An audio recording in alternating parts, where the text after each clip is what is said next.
Okay, it's time we get real as women and we start talking about our organization issues. If you're the type of woman that feels like you have a to-do list for days and you never quite get to all the items on it, maybe you feel like super stressed or you just want a little time for yourself. Well, this is the video where I'm gonna show you exactly how I plan my day. I get majority of my stuff done, still have time for myself, ibadah, personal stuff, everything. I'm gonna walk you through my planner step by step. I even put a checklist at the end in the description to get you started so you could do it too. If you're interested in being more organized, keep watching.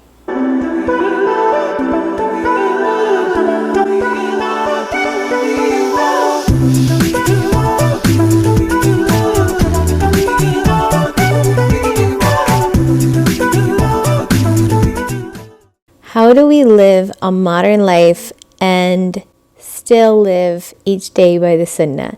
What I'm going to share with you today are some priceless ways of planning that I've learned over the years. Today I'm going to open up and share my personal strategies and secrets of how I plan my day and how I do it step by step. So to me it's really important to map it out because we'll be more effective and efficient. We're taught in Surat al-As that we're going to be asked about our time use, and so a life full of barakah is what we're kind of going for here. And so I'm going to show you how I use both my planner and my weekly planning checklist. So excited, let's get started. Okay, so the first thing you should do is to click on the link below, download my weekly planning checklist so you can follow along with me and start to plan your week this week. So don't forget to get your copy. Okay, I'm going to go step by step through the checklist and show you how I do each one of these steps in my planner. All right, so the first thing I did is I went and got myself something that just looked aesthetically pleasing to me. This is a planner that I think I got it from Target or Amazon. I'll link some ones that I do like on Amazon below. This one, if you're curious, is from Kelly Ventura for Blue Sky. And yeah, just as long as the layout is exactly what you like, I make sure I go through the pages and I make sure that I really like the way that the day-to-day daily spaces. I like bigger spaces, but it's really up to you. They have so many different kinds. They have ones that have lines. It's really just a matter of preference. Okay, step one is one of my favorite ones. It's when we think about our monthly goals, kind of what we want to accomplish by the end of the month, and we reflect on how exactly we're going to reach them. Just in case anyone's curious, the goals I tend to do are usually personal, spiritual, and family. You don't have to do that. I just like to make sure I reach my own goals, and I also am working towards some goals for my family and relationships. So once I've got kind of like my goals set out for the year, you could also just do it for the month. Then I start to look at what my month is going to look like, and I go into step two. Step two is to put all your major life events on a monthly calendar. Some calendars like this one have a yearly overview. Sometimes they even go as far as having a space for the actual yearly goals, which is really nice. Okay, this month just happened to be November. In this case, I had some speaking engagements that I had like a couple weddings, family get-togethers, and just little things that I wanted to take note of that I thought could affect my month. And I checked if there was any like holidays or anything important that would affect me in the work that I do. All right, so now moving to step three, and I'm not going to lie, it's actually one of my most favorite steps because Islamic focus is actually my time for myself. And if you've watched my morning routine, I'll link it below. You'll see exactly what I do.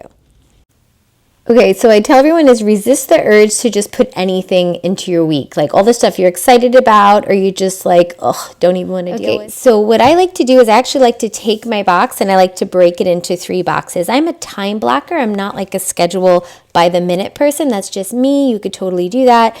I do morning. So for morning, I'm going to put my ibadah in. I'm just going to block it right in first. That way there's barakah in my life, and now everything I do will circulate around actually the sunnah. So I have my morning routine. You can go check the video, or here you'll just know I do qiyam, fajr, dua, adhkar. I have Quran memorization and Quran reflection. I do that for a chunk of time daily, whether it takes me 30 minutes to an hour.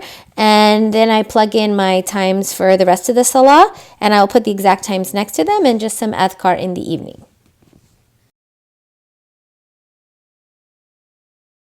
Okay, now we're moving on to step 6. All those obligations, work, family, house, kids for the week.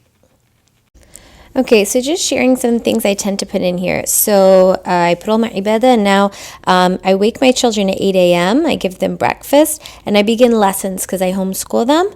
And in between the lessons with little breaks, I do some dinner prep. We move on to the afternoon. We have dhuhr, we pray together. We have lunch break. We have afternoon lessons that we finish usually by maybe 2 p.m., and then I just start to do some housework. I take a break and I pray. And my children are usually playing this time. Then I work, do some work and cook dinner, kind of simultaneously, chop this, that.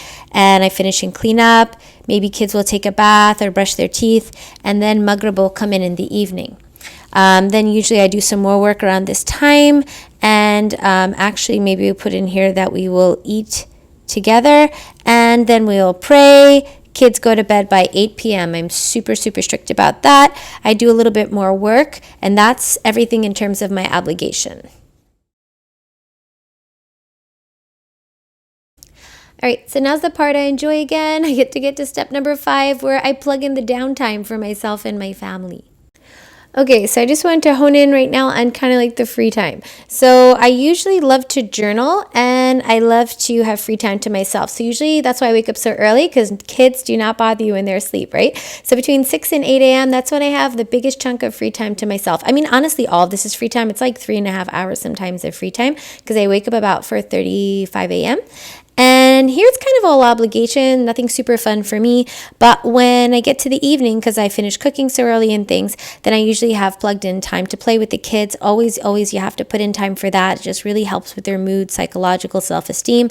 I take my own personal shower and hygiene and stuff before my husband comes, so I'm looking all spiffy. And then after we eat and everything together, we put the kids to bed sharp at 8 p.m. because we want to spend time together, probably from like 8:30 by the time they fall asleep to about 9:30, 10 p.m. That's our alone time, and that really helps our marriage. So this is how I've kind of plugged in the other elements into my day.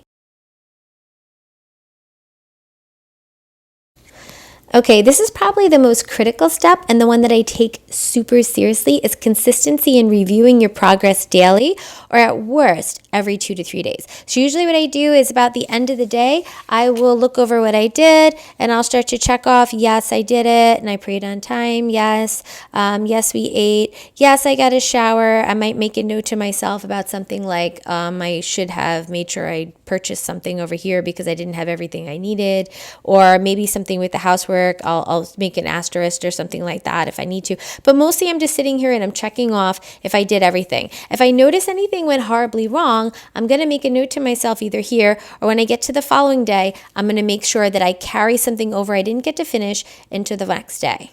So every night when I go to sleep, my schedule looks like this. It's completely full so that I can prime my mind that when I go to sleep, I already know what I'm doing for the day. And when I wake up in the morning, I review it as well. So morning and evening is when I review.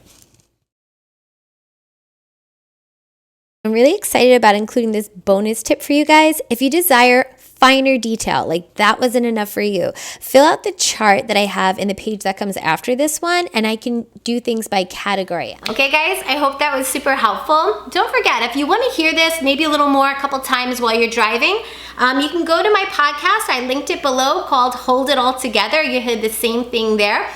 Don't forget to subscribe if you're enjoying these videos and you want more. It helps me to know that you're interested. And lastly, look for me on Instagram. I put my handle below for that, so you can follow me in everything I do during the day, and you can DM me so we can talk more. Talk to you in the next video, guys. Assalamu alaikum wa rahmatullahi wa barakatuh.